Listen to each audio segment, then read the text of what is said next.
Well, today the Senate held a hearing to address what the U.S. views as worldwide threats. From the rising power of China to cyber war concerns to Iran's nuclear program, the U.S. is finding much to fear these days. It was once al-Qaeda considered to be America's top threat, but today it seems Iran is what scares the U.S. the most. This despite Iran and even top U.S. military leaders coming out and saying the country is not building a nuclear bomb. So what is behind all this fear-mongering going on today? Well, Ray McGovern, former CIA analyst, joins me now. Welcome to the show, Ray. So the number one fear in the U.S. today seems to be Iran. You know, from our government leaders to the GOP presidential candidates, we're seeing these debates. It's almost like a competition of who can be tougher against Iran. So, I mean, do you think that these fears are justified? They're not. It's a synthetic stoking of fear. And you use the word synthetic, yeah, meaning they're made up. Elaborate. It's manufactured.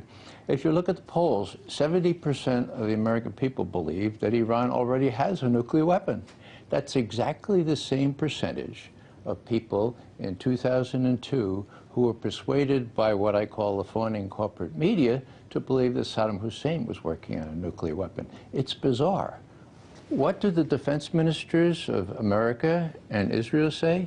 They say, as Panetta asked himself on Face the Nation, are the Iranians working on a nuclear weapon? No. What does Ehud Barak say in Israel, his counterpart? He says, you know, if the Iranians were working on a nuclear weapon, they would have to kick out the UN inspectors. We would know that, and they don't want that at all. They are not working on a nuclear weapon. They have not yet decided to do so. So the facts are that the two defense ministers, both intelligence agencies, say, the way they say it is, they have not yet decided to do a nuclear weapon. Well, that means that they're, I mean, simple English means they're not working on a nuclear weapon. Now, Clapper,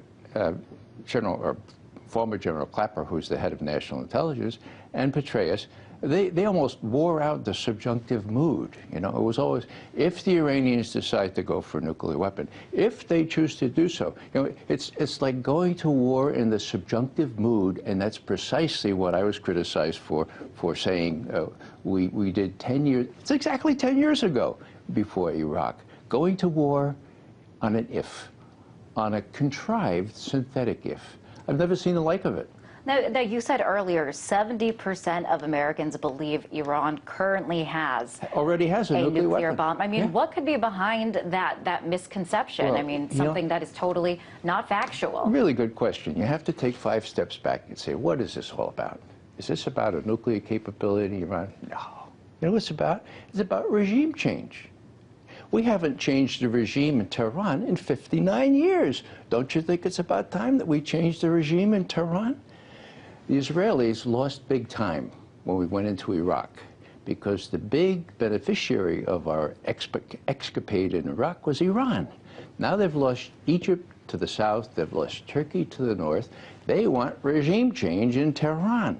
Unfortunately, their influence among U.S. policymakers is so strong that they constructed this imaginary threat about this nuclear weapon so that they can do sanctions, so they can do $400 million worth of covert action in Iran to perhaps elicit a reaction from Iran where they can zap them with military means.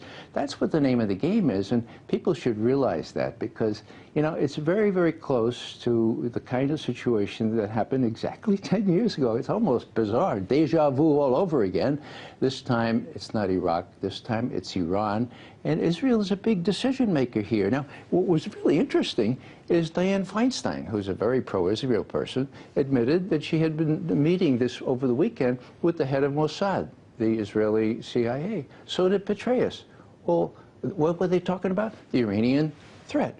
Well, you know, why don't they talk to the Iranians about the Iranian threat? The Iranians are willing. You know, it's really, really, really unconscionable the way the Americans are being rallied around a new war with Iran, and it's got to stop. Well, I want to ask you, if the motivation is regime change, who stands to benefit from such a change? Israel does. You know, Iran is the sole remaining I was going to say superpower. We're the sole remaining superpower. They're a regional power in the Middle East. They have a good sized army, navy, and so forth. Now, Israel doesn't want to have to compete with that. And so they resort to all kinds of hyperbole. Here's Haaretz, the relatively progressive Israel newspaper, saying that President Shimon Peres said today that Iran is not only seeking regional, but, quote, even global hegemony. Iran wants to be king of the world. You know, that's hyperbole on steroids. We ought to recognize it as that. We ought to put it in perspective. If the Israelis want us to zap the Iranians to get rid of the regime that's in power, the American people should know that before they send their sons and their daughters into war with Iran. Absolutely. Americans should be as informed as possible before making such a big decision as going to war. You know, we have heard from high-level military leaders, even here in the U.S., that Iran does not have a nuclear weapon. So why don't we hear more talk about this? Well, I think it has to do with who controls the media. The media is controlled by what President Eisenhower called the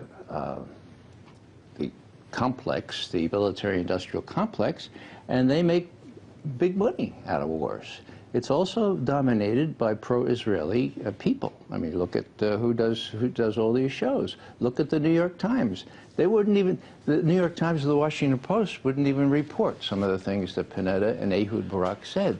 So there are great forces in this country that, and particularly in a political year, which make me fear that Netanyahu, who really has the initiative here. Don't think for a second that Obama has the initiative. Netanyahu has the initiative. He thinks that our president will just kind of sit back and say, oh, darn, if they attack Iran and we get involved in that. If he thinks that, he's going to do it. And what I would appeal for is an overt, outspoken statement by the President of the United States saying, look, Ehud Barak and Bibi Netanyahu, if you do this, don't count on us to pick up the pieces, because there are going to be a lot of pieces. Even a previous Mossad director in Israel has warned that this could be the end of the state of Israel, and I think that could be.